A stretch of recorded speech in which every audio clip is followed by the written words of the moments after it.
还是我们来开睡觉台？对，还是我来开睡觉台。各位，我们现在来开睡觉台，好不好？我要私密，各位再见。这样，我好像真的没有开过睡觉台，还是我们来开睡觉台？睡觉不对，打呼台没有，我不会开声音给你。傻啦！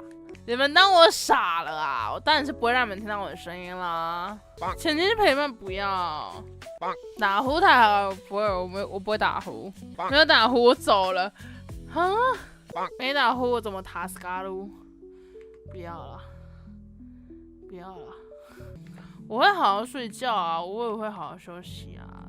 我只是今天就是很想要睡，就是很想要，我就是今天很想要讲话。我今天主要是因为我很想讲话，所以我才开的。